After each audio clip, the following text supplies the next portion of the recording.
It is the 200 level. Mike Carpenter is me. What kind of start is that? I'm live in the basement studio on a Saturday morning and a surprisingly good night's sleep. Surprisingly. And I don't love what I saw last night. I don't think any of us do. And I have a lot of questions as this team enters March. I have some macro questions, which I've been asking for quite a while on this podcast, and I know some agree with and some don't, and that's okay. It was an amazing atmosphere at State Farm Center last night. And I want to start by saying you don't have the setup for an environment like that unless Brad Underwood has raised the bar of this program considerably. I was thinking this on my run yesterday. You know, I get off school at 3, come home, go for a run. Beautiful day. I mean, and it was so crazy how similar this was to the Iowa game back in 2020. You were not competing for a Big Ten title, but you had a big home game to, if not quite end the year in this case, towards the end of the season. 66 degrees, sunny, unseasonably warm. And it was the first time my dad and I had went to a game together in 6 years, which is kind of crazy to me. I mean, I've been there when my parents have and sat by them, but just me and my dad going to a game, it had been 6 years pre-COVID the last time we did that. So on my run yesterday, I was thinking, man, like the stage is set for a special night in big part thanks to what Brad Underwood has done for this program.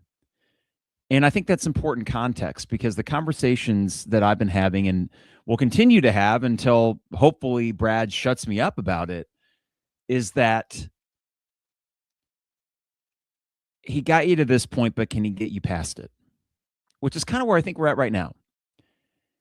And the game was getting underway, and that place was up for grabs. I mean, there was just a roar emanating from that crowd that you get on the most special nights at the State Farm Center. I thought that they were terrific. And I say the Orange Crush. After all the kind of, crap they'd gotten for not being as into the games, they were nice and rowdy and drunk and having a good time yesterday, as a student section should on a Friday night game against number 3 in the country. The stadium itself, I mean, up to the 200 level, I thought that just the buzz in that place was ripe for getting a win. And Illinois had a 5-point lead early. They were hanging, though, really from, let's say, the 10-minute mark of the first half until the end of the game. Michigan outclassed you. And this gets to the crux of it. Vegas had it as a 1.5-point spread. KenPom had Michigan winning by 1. You lost by 14, but were down by as many as, I think, 21 was the biggest spread. Michigan is a true national title contender, and it's them or Duke. In my mind, it's 1A and 1B. They will probably play each other again for the title. That does not excuse losing in the manner in which you did. It would excuse it if Illinois was, let's say, borderline top 25, or they were fighting for an NCAA tournament berth, and this was that one-shot deal. You were the number 10 team in the country coming in. You were number 4 on KenPom. You had the number 1 offense and a top 30 defense, or borderline top 30. When the metrics and the bookies say this should be a close game, maybe I'm a simpleton here, but I think it probably should be a close game. I expected Illinois to win, foolishly perhaps, but I did because of the nature of basketball, how teams often respond after losses, the fact that Michigan had already gotten at least a share of the Big Ten, and we're going to wrap up the outright at some point. That the team that would want it more was Illinois. And maybe the most troubling thing of all is that as I leave that stadium and now reflect on it, Michigan wanted it more than you. And really, Brad Underwood said as much after the game. He used the old belt to ass quote. And you're getting a good one when Brad starts throwing out all these, platitudes. They mean nothing. They mean nothing because I have very little faith that anything will change. And back and forth we go. I'm waffling here between he got you to this point, and it's a good place to be. And let's say theoretically, hypothetically, excuse me, you're stuck at that place. There are worse places to be stuck than a perennial top 25 team that makes the tournament every year and wins 20-plus games every year. And then occasionally, if you get an All-American like a Terrence Shannon or an I or Kofi, you'll either make a run to the second weekend or hang a Big Ten tournament banner or something like that. There are far worse places to be stuck. Brad Underwood is never going to field a bad team. I think we're past that.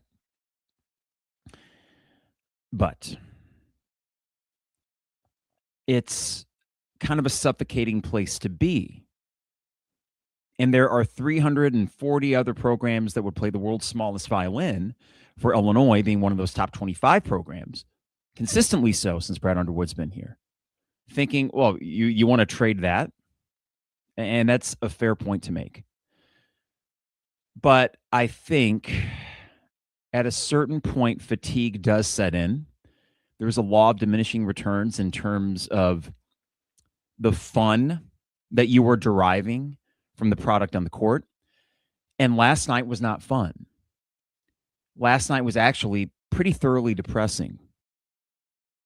It was depressing because you were a home team that had a lot to play for against a team that you won 9 straight against and had a real opportunity to just lock down a 2 seed, just as you did at UCLA, and you didn't. It was depressing because Morez Johnson came and he just kicked your ass. And meanwhile, your bigs look like dog shit. I mean, good God. And now we're entering March. And I have less confidence in this team than I ever would have expected when we entered February. 4 losses in your last 6. A 14-point loss. And as I like this here, someone in the thread, thank you, Illini McG, gentleman's blowout, basically. Yes, it was a gentleman's blowout. We got a few late threes. Didn't matter. That can't happen. You've lost 3 Big Ten games at home. That can't happen. I know Purdue's lost 4, but that's their problem. Year 9 of Brad Underwood with a team that has the #1 offense in the country, does have talent, is now starting to play some of their worst ball of the year when it matters the most. The game itself is troubling. The trends are even more so. And hey, it can change. It's all about matchups in March. But I don't think anyone's waking up today thinking more bullish about this team making a true run. So what we're going to talk about today, a little bit about the game, but it's all about March, and are there any takeaways? Well, yeah, there is. One, we'll start with the fact that Michigan and Duke will play each other again in the national title. Stop this, Dusty and Brett. We might play each other 1 or 2 more times. Maybe one. If Illinois makes it to the Sunday in the Big Ten tournament. Stop. Dusty, you're very nice. Brad, you're very confident. No, this team will not play twice more. I will literally boil a hat on air and eat it. I know me and Trevor got a few hats we got to eat over the years. We've said that. I will bring a boiling pot of water, stick the hat in it, knife, fork. I will find a way to eat at least a piece of a hat if this team plays twice more. And in the meantime, if that is the case, I will be the first one to build Brad Underwood's statue over the State Farm Center, because that would mean you're probably playing in the Final Four. But I don't think that's going to happen. So today, let's have some fun. I mean, listen, it sucked. It does suck. This team, I don't think, sucks, and they might have an opportunity to do something in March. But I see a bunch of people lighting up the chat thread on this early Saturday morning. So let's hear it. And then, hey, here's the deal, everybody. I know Illinois lost. I know we're going back to war. Hooray.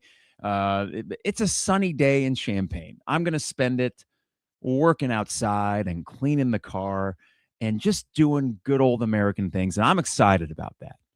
So I'm not in a bad mood.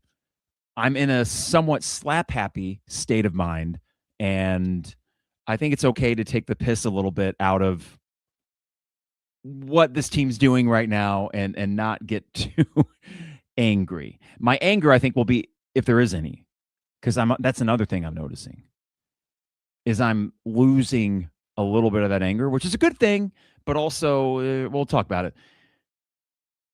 I think we can have some fun. So before I get too far ahead of myself, I got to remind you the 200 level is brought to you by Hamilton Walkers, downtown Champaign, steak, seafood, and spirits. My favorite restaurant in the area. My wife and I are going to be going there in the next month, and I think we're pretty good for every 3 months for Hamilton Walker's trip. And the reason is it is 5-star service, so you always feel like you're doted upon by their staff. The best bartenders in Champaign-Urbana. Their old-fashioned is unparalleled, and I've had many an old-fashioned in my time. And then usually, I mean, I'm a creature of habit, so it's Caesar salad along with the bread and the in-house butter. Everything's made scratch in their kitchen. We always get as well steak fries. It's a family-style side, so you split it. And then usually a green, like an asparagus or green beans. And then I either get one of two things. It's the twin petite fillets, which are 2 3-ounce cuts, or I get a bone-in fillet. I go medium. I understand those are like medium rare. I will not fault you for that. It's just such a satisfying experience every time we go. They will take care of you. And hey, when you're there, tell them the 200 level sent you. Point to my picture right behind the host stand. Me and Lon and Harry and Trevor are right there. So just say, hey, that guy sent you. And, the servers are probably like, hey, whatever. I don't really care who that Carp, what kind of name is that? Who that fella is. But Hamilton Walkers in downtown Champaign, steak, seafood, and spirits. We appreciate them. Along with State Farm agent Brian Hansen. Online at brianismyguy.com. Life, auto, home, business, renters, you name it. Brian is my guy, and he can be your guy as well. We got an email this week. Our premiums went down a decent little chunk of change every month because we've been good drivers and homeowners. Good thing about State Farm is, the prices will be competitive. We found that out when pricing things out. But on top of that, it's really Brian and his staff and their quickness with communication that's made it just seamless. My thing with insurance is I don't want to have to worry about it.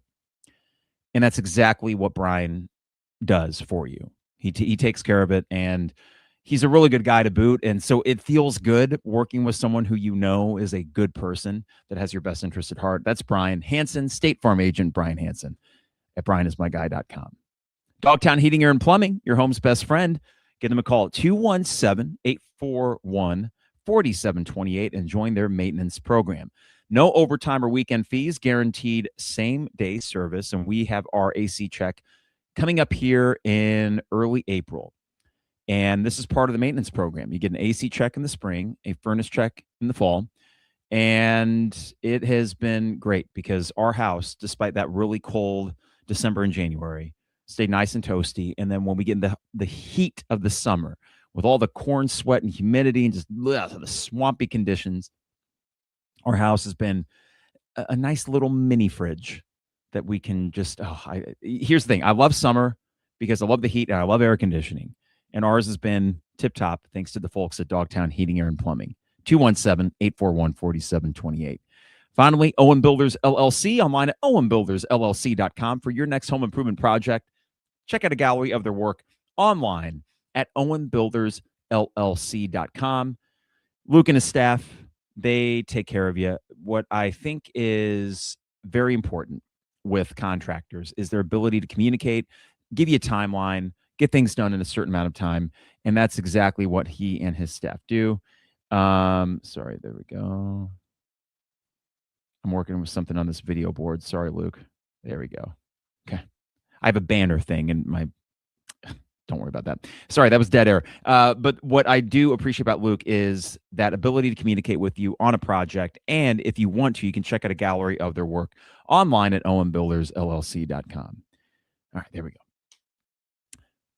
Okay. One thing I want to just get out of the way real quick. So, I wasn't going to pod last night. I tweeted a few things out there and nothing too angry, just stating facts. And I think people know that if you listen to the podcast, I'm sure that you know my skepticism of Brad Underwood's ability to go that next step. We'll get to that.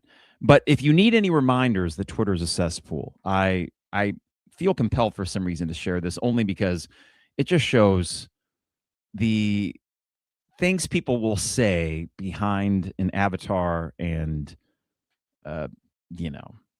pretty anonymous name. This is from MB52 Illini. And he just replied to a tweet that I had about, hey, losing by 14 when you were 1 point dog, losers of 4 or 6, it's shakes the confidence a little bit. I'm paraphrasing my tweet, but he replied to it by saying, curious what rates you to be sitting in the handicap section where you were running just fine around town. Weird. So this Matt fellow was referring to the fact that I was sitting in the ADA section behind one of the baskets. Matt, and you probably knew this, but you're just doing this to poke. I was in attendance with my dad yesterday in his ADA seats. There was a thing called companion seats in ADA sections. ADA is one of the most amazing things that America has actually done, especially when you consider other countries, that it is very difficult for people with disabilities to navigate. Going to go to Europe again this summer. It's not the same. Like, that is one thing that this country has done a remarkable job of. And it allows my dad to continue going to these games, which he's been going to since 1978 as a season ticket holder. So, Matt, I say this respectfully. Actually, not so respectfully. Fuck you. And the thing is, with people like this that I found out over the years, they will say anything on Twitter. I would say this to his face, but there's no way in God's green earth that he would say this to mine. This is what happens. This is why I tend to avoid the cesspool that is X, because you get anonymous dopes like that. That if he actually saw me there, and also don't be watching me running around town, you creep. Let me do my runs in peace, please. So now I have someone that says, I've seen you run around town. Please don't. Please let runners do their thing. Let walkers do their thing. I like a little bit of anonymity.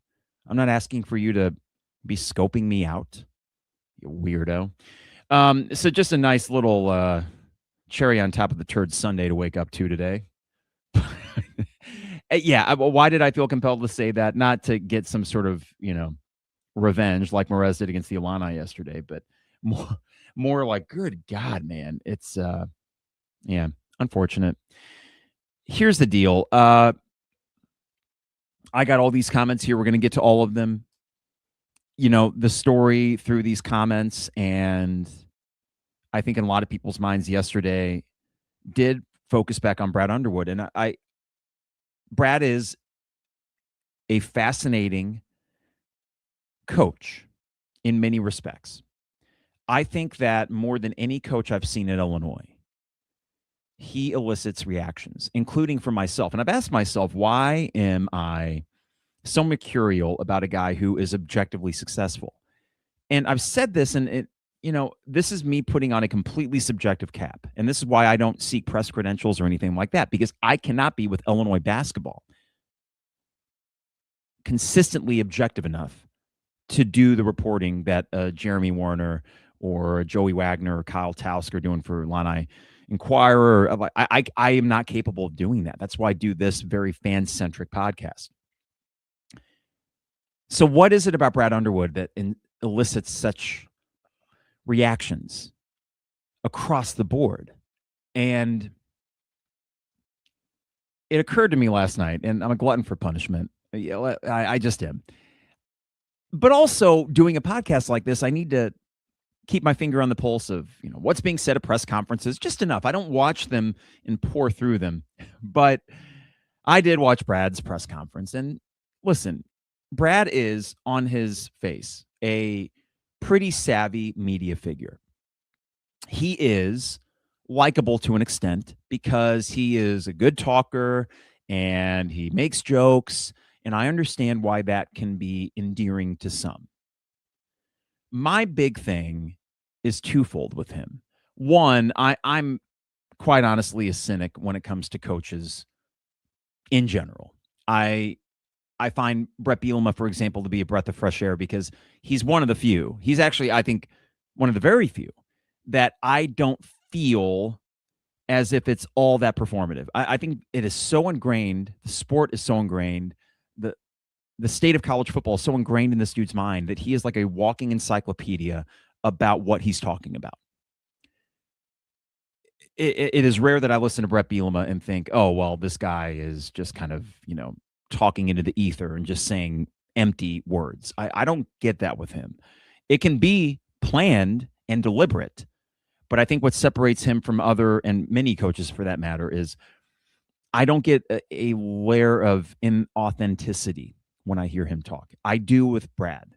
So personally speaking, and maybe I'm trying to diagnose why last night, everything and all the conversation about Brad is, from other spheres, kind of dripping with venom. And it occurred to me while listening to his press conference last night, why it does for me at least, and why I would imagine it's starting to fall on deaf ears for a lot of Illini fans. The example I'll give you is just one quote. And Trevor, I love Trevor and Isaac, our text thread, but Trevor, he said, don't do this to yourself. I was like, I can't help it. It's 10:30 at night and I'm on my laptop and watching the press conference to which Brad says, I'll make sure I get this right. Oh, God. I find it funny. It was a comment about Kylan being like Yaxel. Kylan Boswell can do everything Yaxel can do. It's my job to get him to go do it.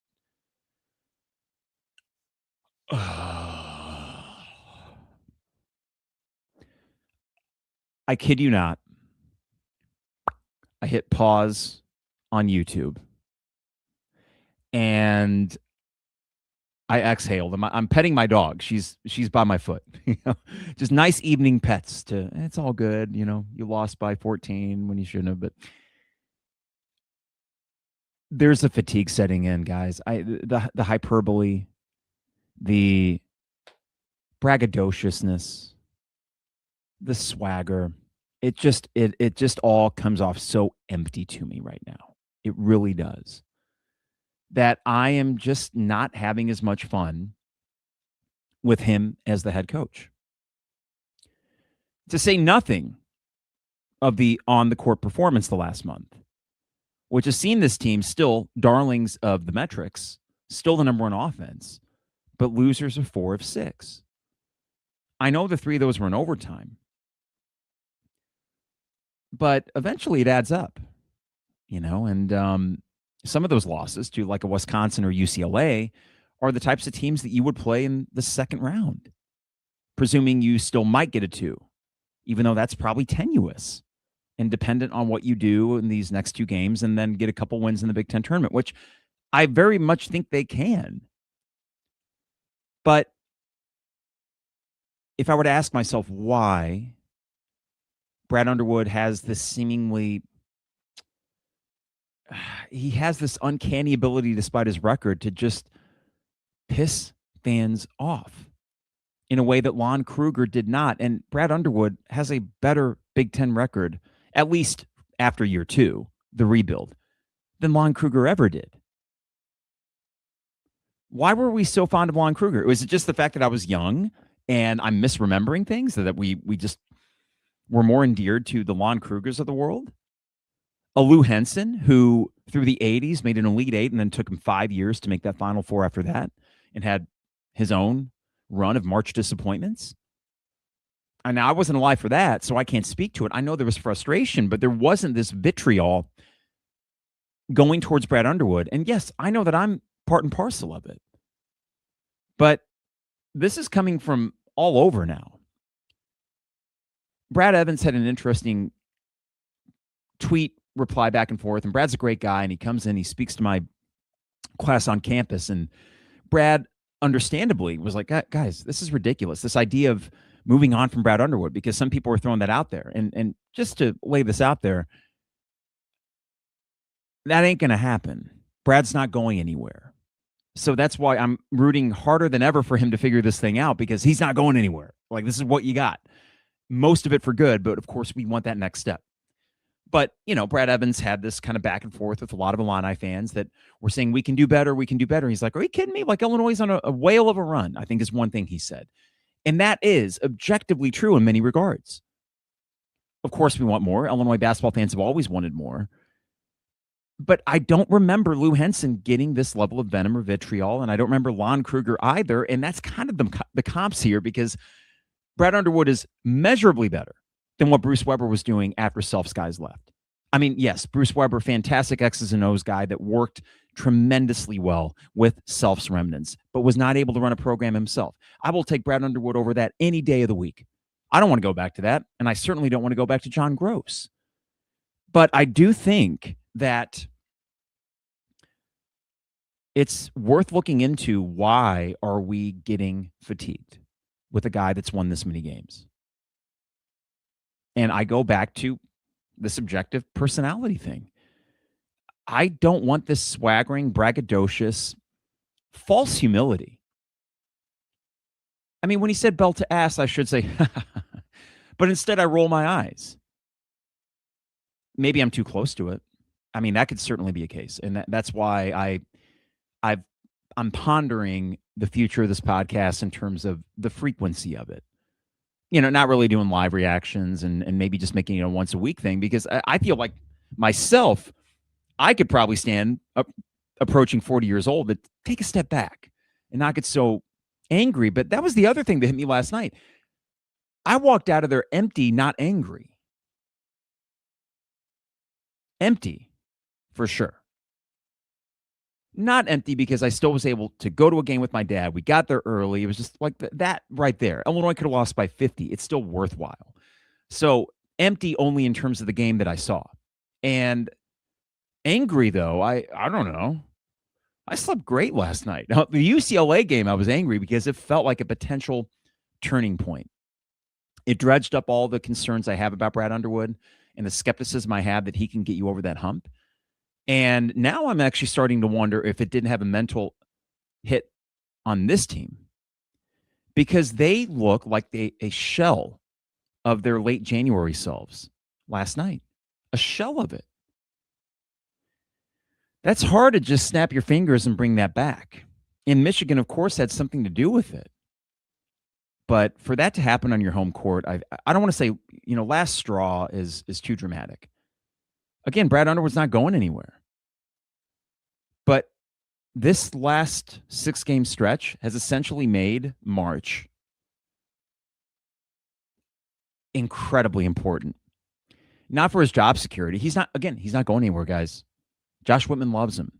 And he has a lot of reasons to, because he did turn this program back into a perennial top 15, top 20 program. I mean, that's nothing to sneeze at. But I'm just trying to give a voice to those who are frustrated, who are called Brad haters, and try to explain to those that are more gung-ho for him why there is a layer of skepticism. And one more point I want to hit before getting into the Merez Johnson thing, because this will kind of go into it. I understand those that would look at Brad and what he's done and said, man, after Brad Underwood, you never know. And that is true. In sports, you never know. You go from one coach to the next, it could be a disaster. You could lose a lot of the foundation that Brad has brought here, a foundation which says you're going to be good. You just are. And you're not going to worry about being on the bubble or anything like that. You aren't. However, in 2026, the way the college basketball is set up, and take Dusty May at Michigan, FAU coach, made a Final Four. Boy, Indiana, you screwed it up. Indiana basketball. I mean, thank God they got Signetti, because they've got to be thinking we blew that. For one more year of Woodson, I digress. Michigan basketball has money to pass around. Illinois basketball does too. Your head coach in this era of college basketball is a CEO for sure, and that's one thing that Brad is exceptional at. But you will get dudes if you are a program with money. You will get dudes. The question is, which dudes are you getting? And are you allocating that money wisely? And is your head coach capable of maximizing the guys on his team and giving you a chance for a run in March? And that's where it starts to get muddy with Brad. As we wind down, and I'm going to get in the Morez conversation here, as we wind down this season, we are spending probably $1 million plus on Andrei Stojakovic. He is almost unplayable right now. We spent, I would assume, 7 figures to keep Tommy around and a decent chunk to bring Big Z in. Tommy's regressed. If you look at his stat sheet offensively, he has a pretty good run going here in the last month. Defensively, he is a sieve. Morez Johnson negotiated, agreed, renegotiated, agreed again. Yeah, it sounded like that was a pretty annoying back and forth. I know that hindsight's 2020, and last night is fresh. But for a guy that was committed to this program for 3 years and showed a lot of promise his freshman year, you find the money. You just do. Brad Underwood is in no position to say, fine, walk. He's not. I don't see any Final Four banners up there. I don't think that you're in any position at that point to tell a guy, walk. And furthermore, this is going to sound hindsight, but I said this last year, so I don't feel like I'm playing both sides of the fence here. You brought in Ben Henrichhouse last year to be your starting 4. We knew as early as the Missouri game in bragging rights. This is the KJ team, the Will Riley team. We knew as early as that Morez was better than Ben Henrichhouse. And yet Brad, and by extension his son, who runs the offense, insisted upon playing Ben Henrichhouse 30 minutes a game and relegating Morez to a bench role. It was too late by the time they finally did bring Morez in for a starting job. So if we were to look at, by all accounts, Morez being a really nice guy, the fact that the team and the coaches themselves greeted him as warmly as they did, his reputation precedes himself as being a nice guy. So he's not a locker room problem. Okay, the season ends. He and his dad and whatever handlers might have been asking for more money. Pay him his fucking money. Because what I just saw last night was a kid from Chicago who had been committed to your program for 3 years, got underplayed his freshman year, and came in here and dog-walked you and your Euro bigs, except for Mirkovic, who was the only one with a pulse. And now you're the foolish one who decided, I'm going to run Euro ball, offense overall, 3-point shooting overall. And this guy came in, made a 3. He made as many as Tommy did, and embarrassed you on your home court. There are moments, there are crossroads that coaches come to, that GMs, because really Brad is both a GM and a coach, that you make one false move, and that can really change the trajectory of things. Now, Brad, if he stays here for another 5 years, is going to continue to have his usual brand of good teams. But if Dusty May and Michigan go on to win a title this year, which I think is a good 50-50 shot of that happening, and Morez is a key part of that, you will and you should look back on the mishandling of that as a major mark against Brad Underwood. If this team bounces out of the second round, you may and frankly should look at the Andrei Stojakovic signing and wonder, why is this guy unplayable now? You may look at the Evasai and say, I know they're tall, but what do they do? They can test sometimes at the rim, sometimes, and they don't particularly rebound, and now they aren't making shots. The list goes on, and despite that, you're a top 15 program. You got Keaton Wagler, and thank God for that, because without that evaluation, this team is probably a bubble team without a Keaton Wagler. That's how good he is. But you got him. So I can't really sit here and say, well, what if you didn't have Keaton Wagler? Well, you do, because of the Underwood's evaluation of him. But yes, that is frustrating. And it is okay to be frustrated or angry about the fact that your Chicago prospect, the kid that we all fell in love with last year, because he is the definition of Pizza Hut parking lot toughness Brad Underwood espouses, but his teams don't often display on the court. You let him walk when you were in no position to do so, and double down on Euro bigs that sometimes can shoot, but when push comes to shove, we saw last night what happened. So it is, again, premature to draw any line in the sand and say fans are now done with Brad Underwood. But I do think that there is kind of this, layer upon layer. I got Jeremy coming in to my class Tuesday, and I can't wait to talk with him in general, and we'll try to get there a few minutes early so we can chat, because I always enjoy the catching up, and all the times at 93.5 that before shows, we'd have conversations.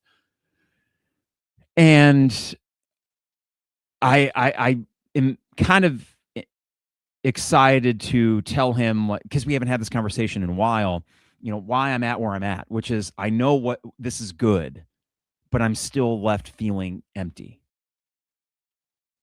and that it could potentially be better, and see what he thinks, because he's far more objective than I, and it is good to get checks and balances. But man, I'm sorry, guys. As I actually went through that, Ben Rickhouse, Merez Johnson, Tommy, Big Z, you could have paid Merez. I'm sorry. You could have. And congrats to him. And he made the right move, because he is playing for a better coach at a better program with a far better chance of winning a national title than he would have had under Brad Underwood at Illinois.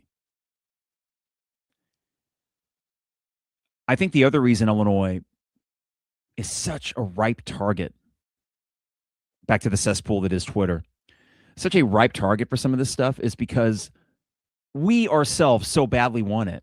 And if you're on the outside looking in, Illinois nationally, when it comes down to it in March, is not relevant. Second round exits galore. And this goes historically. So Brad Underwood's not alone in this.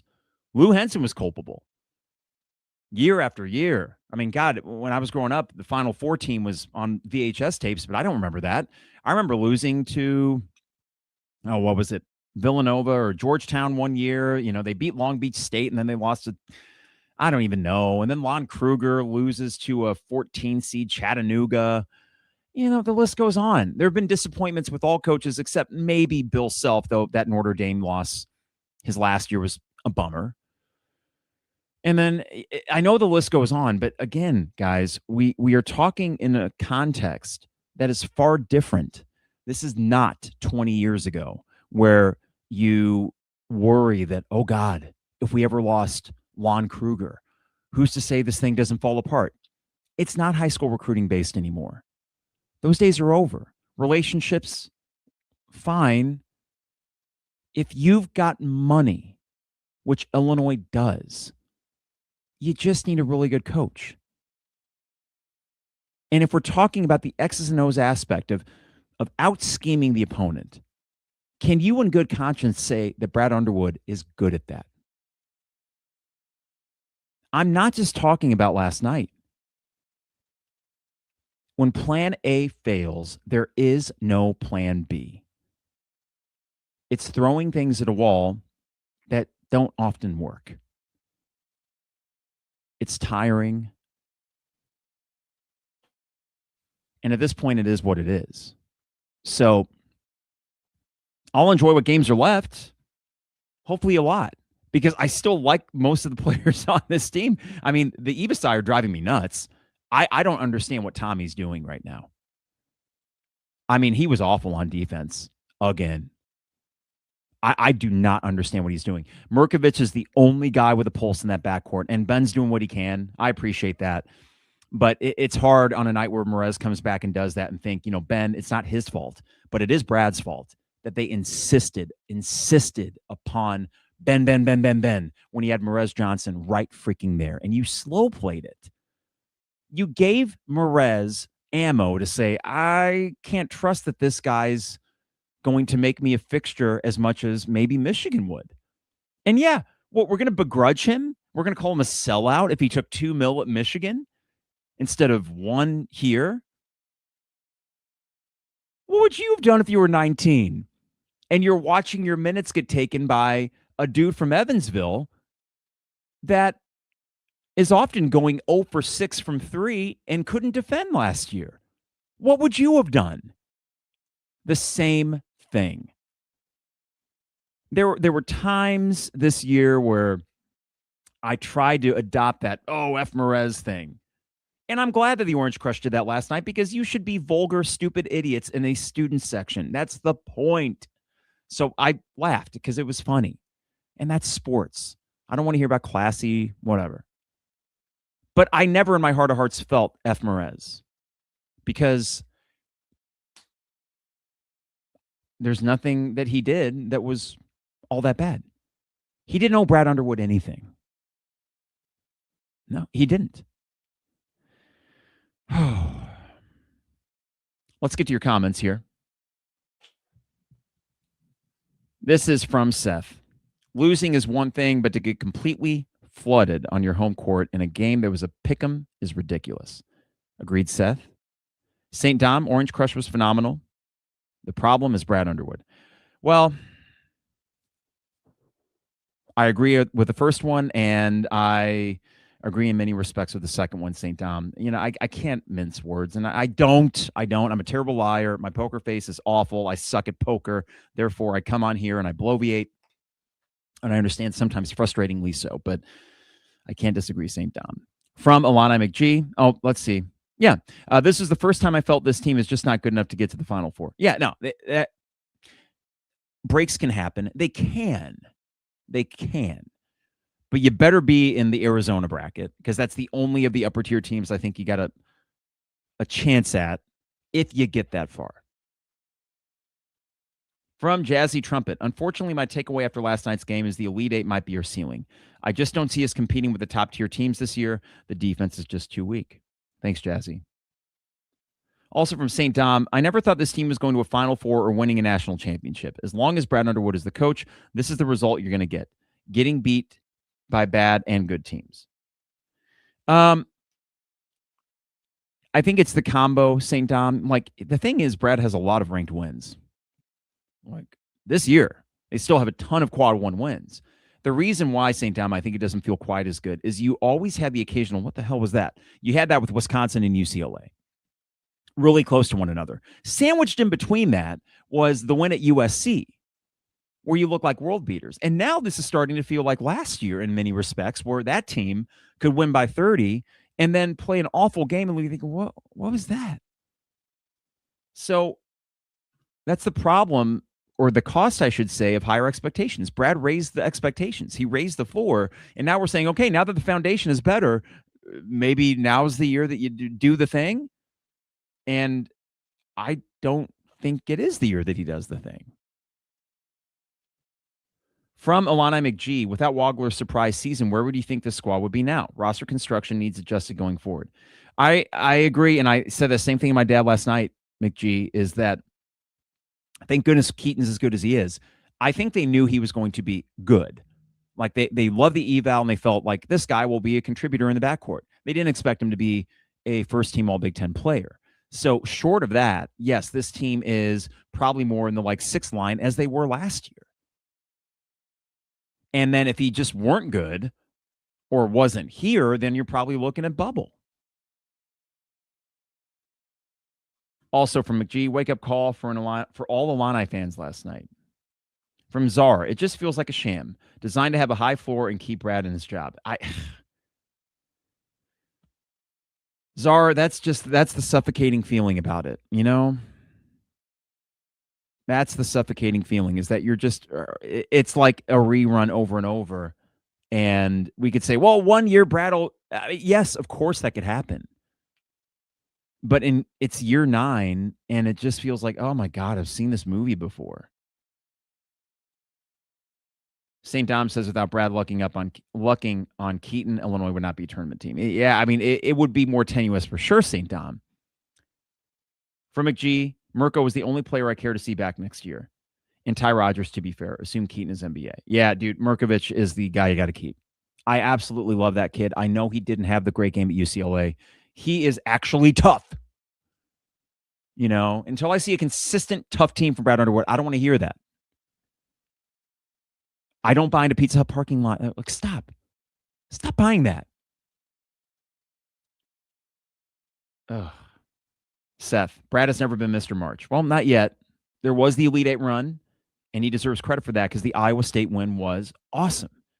And that team was every bit your peer, if not a little bit better, metrics-wise, and you got it done. From Czar, I'm sure excited for the unranked, slow-footed recruits we already have lined up for next year. Well, the thing is, Czar, there is talent, but we're seeing against bigger and faster teams, which here's the thing. Height-wise, there's not many teams that are bigger than you. But muscle-wise and athletically, for sure, there are. So it was a bad matchup, but I'm sorry. Again, I was astounded last night. A few people say, oh, Michigan's really good. No shit. Oh, I'm sorry. That's news to me. Michigan's really good. I thought we were a top 10 team at home with a rabid crowd on a Friday night. You could have told me Michigan is the best basketball team in the last 10 years. I would have said, okay. And what about you? Oh, right. You're number 4 on KenPom, number 1 offensively, number 10 in the AP poll. This should be a game. And it wasn't a game. Stop giving him an out when he does not deserve it. That was more than Michigan just being really good. Well, they're really good. Yeah, no kidding. I noticed that too. What an astute observation. Michigan is good. Well, riddle me this. How they all of a sudden get up 21 points? Is it just from their goodness, as you've so keenly observed? Or is it maybe something to do with what your team is, or more to the point, is not doing? That drives me. They're pretty good. Yep. What are you going to do? What are you going to do? That's a great question. I worry that there's not much that this coaching staff can do. I mean, that sounded like a guy last night that didn't have any answers. Built to ask, though. He's so funny. Guys, stop. Not that anyone laughed at that, but coach speak is nails on a chalkboard to me. Performative BS. I don't buy it, nor should you. Please. Let's see if there's anything else in the comments section here. From Czar, I'm somewhat sympathetic to Josh Whitman's plight. Really hard to fire him, but my greater fear is that they let him finish his contract. How many more years is that contract? And Seth mentions the lifetime contract. Guys, those don't mean anything. They don't. It's just symbolic. It doesn't mean anything. You know, it's funny too. Like I'm excited to get Brad back in class, and he's so awesome talking to the students. And I was going to reply last night, but he was probably dealing with just barrage of tweets, and I know all too well what that's like. And I'll give you a name right now. Nate Oates would be better than Brad Underwood. He just would be. Nate Oates coaches circles around Brad Underwood. Okay. And Bama is clearly not going to prioritize their basketball program the way that Illinois would. Nate Oates is from Wisconsin. He's not a guy from the South. He would elevate your program. So this notion that, well, you never know. Yeah, you do. Yeah, Nate Oates would be better. My friend Kenton, who has been on the podcast before in our chat thread yesterday, said something that I think is perfect. Brad turned shit into silver. Who could turn it into gold? And I thought that was perfect because I like silver is fine. That means you're pretty good. But there are options. This notion that, oh, what would we do in a post-Brad Underwood? What are you talking about? You can acknowledge his success and not be little wimps about it. You think the money is going to dry up and all of a sudden we won't be able to lure top talent if, God forbid, Brad Underwood isn't here? What are we talking about? Of course, this is a tricky spot for Josh. It's his guy, and he's had a pretty good level of success. But if we allow ourselves to miss out on taking a next step because we're too afraid, God forbid, what Illinois basketball looks like in a post-Brad Underwood world, you're not living in the current college basketball landscape. You're not paying attention to what's going on. Yeah, there's always risk. That's sports. But the risk is minimized when you have the money going into this program that you do. You have top 10 resources. Are you getting as good of a return on investment as others with those resources? Are you? That's the question. Not this, well, top 15 program. I get it. I know that's why it's tough. I know that's why Josh Whitman's not going to make a move. But dude, good is the enemy of great. I know that's an old cliche, but it's the truth. Right now, you're just very good. That's it. You're not great, and you're not elite. And it wouldn't be so bad, subjectively speaking, if you didn't have a coach that talked and acted as if they were elite. They're not. Zara used the word sham earlier. Yes, it does feel a bit like a sham. Stop telling me you're something you're not. Stop. It rings so false, and it's exhausting, and it's annoying. It is personally annoying. It feels patronizing. Don't pull the wool over my eyes and be like, oh, yeah, it's no, that's not what you are until you are. And I know that that can change with one run, but I have very little confidence in this team doing that. From St. Dom, I'm starting to question Josh Whitman's decision-making. He made some questionable decisions like hiring and keeping Lovie Smith. Never give a coach a lifetime contract. St. Dom, I will push back on that only because look at football and look at women's basketball, and even to that extent, still look at men's basketball. I mean, in total, you have a triumvirate of coaches that are objectively good. And I say all this, guys, like Brad is good at more aspects of being a college basketball head coach than what he's not. It's just the thing that he's not good at is a fatal flaw that will keep you from being elite. It just will. So I got to push back on that, because if I'm Josh Whitman, come on, if you're a donor, are you really going to say, that's it, I am done donating because Brad Underwood went 23-8 and he made the Sweet 16. That's it, I'm pulling out. No. But I do wish that there were a feeling or a sentiment that if he does not push through eventually, that you consider other options. This is not, and also more to piggyback on that, this is pro sports now, guys. It's pro sports. Imagine if you had a pro sports team, and I say this as a Yankees fan watching Aaron Boone bumble his way through every postseason. He's a bumbling idiot of a manager. Nice guy, but he just sucks at his job. And I know he's never going to win a World Series. And I'm going to watch the games this year, and I'm going to wear my Yankees jerseys and hooray. But I know they are not actually a threat to win the whole thing. They won't. And their front office is fat and happy about it because they're cashing the checks and they're selling the seats. It sucks. Dallas Cowboys fans, you know all too well. You're good. You're not going to win a Super Bowl. Dak Prescott's not going to touch a Super Bowl. No. So eventually, it is okay if you are a fan of a good team to say, this ain't good enough. Because the point of the whole thing is championships. Of course, enjoy the things along the way. But the point of it all is to win a title and win titles. And Brad has a few banners up there, 2 for Big Ten tournament, 1 for Big Ten regular season. That matters. Those stay up there, and those are part of his legacy, which no matter what will be a good legacy at Illinois. But ask yourself,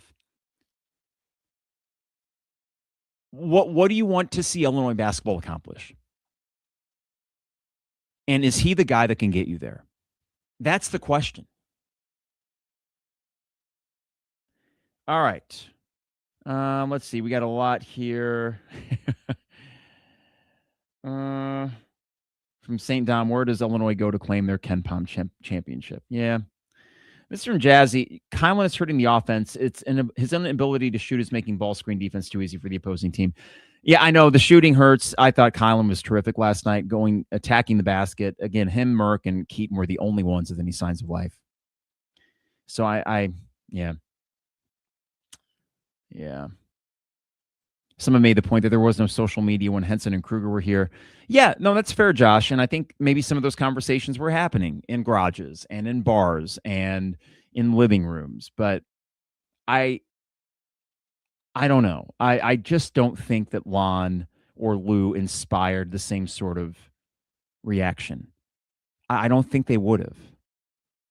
Now, I know, and I remember this vividly, when Lon Kruger, his last game in Illinois was they got smoked by Florida in the second round. And that was a Florida team that was eventually national runner-up.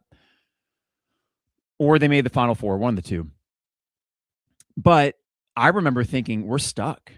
Like, I know we got everybody coming back next year, but there's some wall or there's some ceiling which Lon's not going to quite get over. I felt that way. So when he left for the Hawks, I was like, that's too bad. He was good. Well, let's see who else we'll get. Are you telling me right now that if you found out Brad Underwood, this is his last year, you wouldn't be somewhat excited to see who the next coach was? I mean, come on. Anyone that says we shouldn't have the discussion is that I will not abide by. Because that's dismissive in a way that it shouldn't be. It is a perfectly appropriate conversation to have, given the fact that it is essentially professional basketball. It's what it is now. And you weigh the pros and cons, and guess what? There's going to be a lot more pros in that column for Brad Underwood. And that's why Josh Whitman's not going to make a move. But let's stop pretending like this is not a conversation worth happening when we watched that game unfold, when we watched UCLA take a 23-point deficit and turn it into 7 because you were unwilling to part with the timeout that they took away from you anyway at halftime. These games get away from him at an increasing rate, despite apparently having a system in place that can lead to success and luring some pretty good talent here as well. But when things stagnate and when things don't go the way that they had planned in their scouting report, this coaching staff is lost. And Orlando Antigua, he ain't going to coach him up. And Jeff Alexander, he's going to go to Europe and get the dudes. That's his job. So now we're looking to Tyler Underwood, who metrically does have a really good offense, and they got guys in to execute that offense. And then you have Cam Crocker. That's all fine and good, but it's the guy at the top. You can have the best coordinators in the world. If your head coach is a dope, it doesn't matter. All right. Josh says, this team is one Merez and one Trey White away from being a contender. Huh. You know, I thought that last night. Listen, Trey White disappeared last year, and that was, okay, fine, go to your 5th school in 5 years. No, it's Merez, guys. It's Merez. You misplayed that, and I do think that will stick in the craw of Illinois fans, even if they don't quite verbalize or know exactly why last night and why Merez doing what he did and being able to carry the trophy and get the celebration as he walked into the Michigan locker room. That was one of the best nights of Merez Johnson's life. He made a decision to go to a school that valued him more, not just monetarily, but someone that said, well, I mean, you know, we wouldn't have played you behind Benham Rickhouse for the entire freaking year. So this is what it is, right? Sometimes if there's anger or frustration in something, you know at a surface level what it is. Like, oh, man, Merez beat us. That sucks and makes me angry. Okay. But then dig deeper. Why did he leave? And this is it's not hindsight 2020. Money talks. If he took $2 million at Michigan, so be it. Pay him the $2 million, he would have stayed. But it doesn't help when you gave him the ammo to leave by saying we value Benham Rickhouse more than you. And I said it last March. You bring back Benham Rickhouse after all this? Oh boy, you better show up next year. Because if you see Merez have greater success in Michigan, I said it's in a podcast last March. It was right after Merez left, and we did one. You bring back Ben now. It's not Ben's fault. But you damn well better be better than Michigan next year. You better. because that will look bad. And guess what? It does. And they won an outright title on your home court, and they kicked your ass. Seth says, Carp, if you give Brad Nebraska's roster, does he have them at 24-4 like Fred? No. Hell no. Are you kidding me? From J.S. Warner, 2-5 against the top 7 in the Big, 11-0 against the bottom 11. Interesting. Well, that bodes well for Oregon and Maryland coming up, J.S. Warner. And you did get 2 massive road wins against Purdue and Nebraska. Is Iowa not in the top 7? They must be 8th or 9th. But another good win that bodes well for March. Texas Tech bodes well for March. Tennessee, Missouri starting to look better. You are still going to have a good seed. You are still probably at worst going to be a 3. At worst. But the 2 is tenuous. And thus, so is getting the first 2 games of St. Louis. These all matter. That's why the UCLA game drove me bonkers. Last night was depressing. The UCLA game was like, I'm ready to throw something in the wall because this idiot isn't calling a timeout. What are you doing? I also got to, Lauren Tate is a legend. I got to vehemently disagree with something he said. We were driving to the game last night and he said, well, it's a game of runs. Lauren, runs don't last 30 minutes. That game was fundamentally different from the 9-minute mark of the first half on. That's not a run. That is a changing of the entire complexion of the game. So I'm not going to throw my hands up and say, game of runs. Yeah, you're up 23, and then they made their... No! That game of runs is like 9-10 points, not erasing a 23-point lead, taking a 5 or 6-point lead yourself, and then holding them off in overtime. That's not a run. That is a tale of 2 games. What are these people watching? Come on, man. One more thing, too. Lauren's the man, but I just disagree with that. I got one more thing here. The Illini guys. Can we talk about the Illini guys? Can we talk about Ked? Ked blocked me a while ago because I called him out for basically acting as a shill for the ticket office back in 2021. It was Brett's first game against Nebraska, and Ked, credentialed media member, gave out the number to the ticket office and said, buy tickets, which that's not what credentialed members of the media do. But he wouldn't know that because he's cosplaying journalist instead of actually being one. So Message Board Geniuses is a Twitter account that goes on to, message boards and finds hot takes and just silliness, right? And on the Illini Guys forum, Kedrick had posted this. I just received a phone call. This is before the game. This is yesterday at some point. I just received a phone call from a former parent, not Merez Sr., so don't assume it was him. Before I begin, I'm no longer taking calls from him or the other guys whose kids play at MSU and with the Pelicans. But moving on. This is from Kedrick. According to my source, Merez Sr. shared his thoughts on tonight's game. Quote, I know coming back there is going to be hell. As much as I want to see Michigan beat them, I don't see it happening. We're having a lot of locker room issues. Players aren't getting along, and it's starting to show. End quote. Ked ends that by saying, I guess we'll see.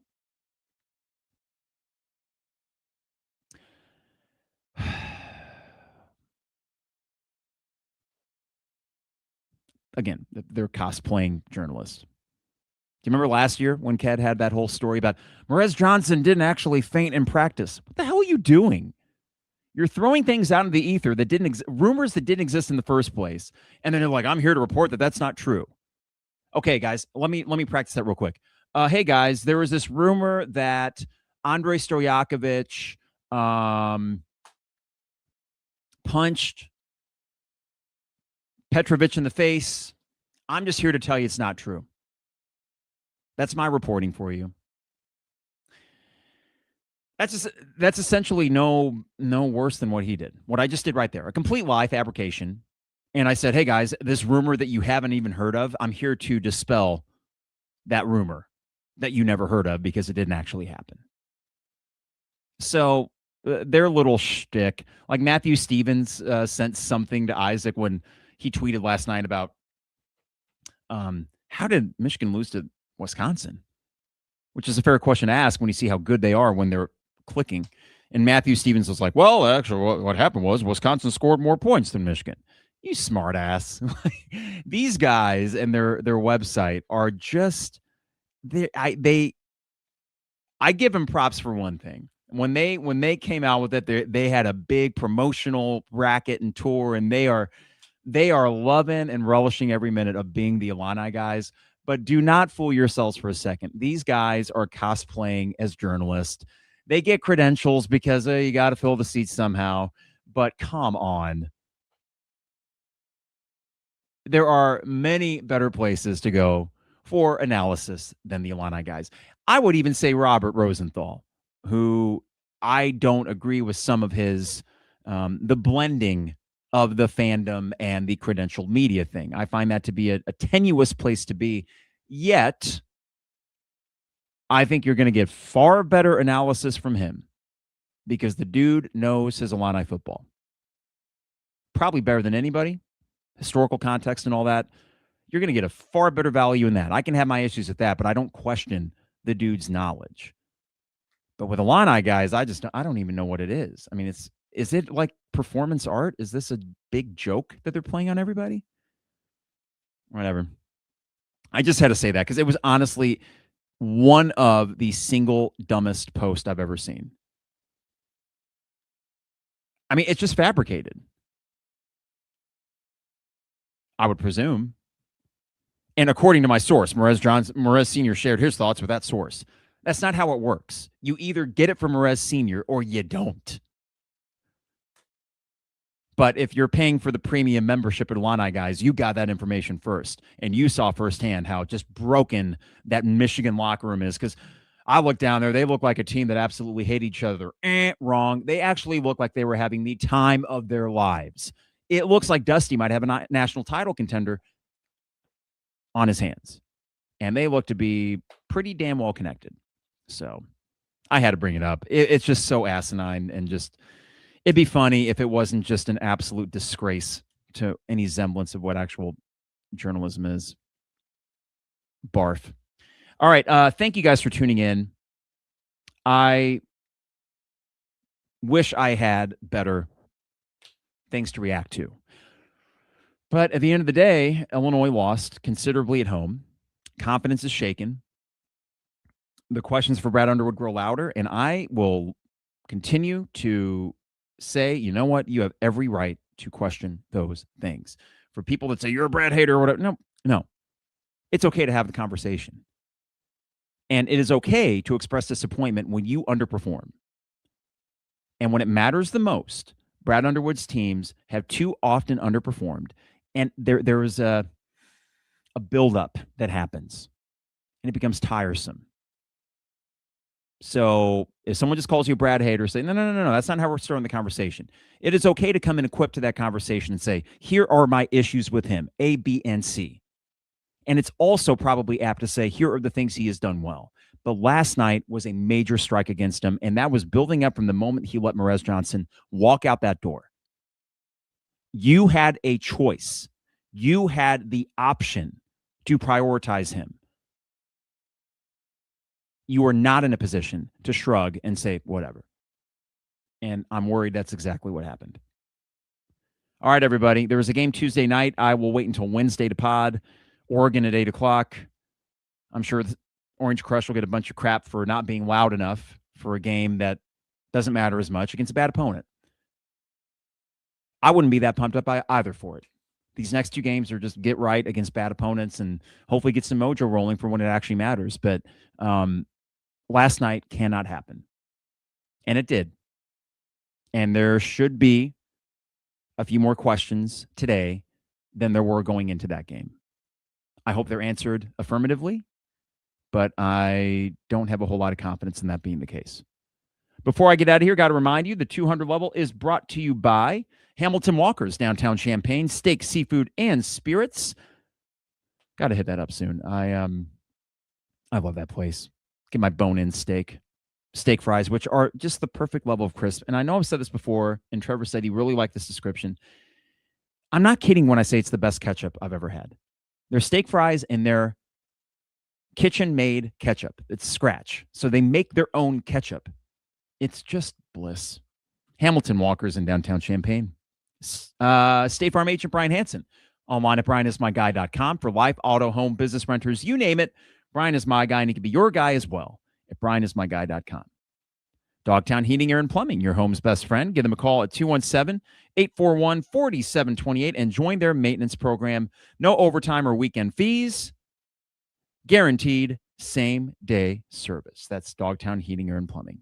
And finally, Owen Builders LLC, online at owenbuildersllc.com for your next home improvement project. Check out a gallery of their work online at owenbuildersllc.com.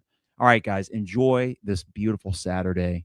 I'm not going to watch a lick of college basketball. Blech. I'm going to stay outside, wash my car, pick up the dog's poop, whatever random odd jobs pop up, because it's just a day I want to be out soaking up the sun. And we'll get back to this Wednesday, but let's take a little breather from this Illinois basketball thing. We'll talk soon. It is the 200 level.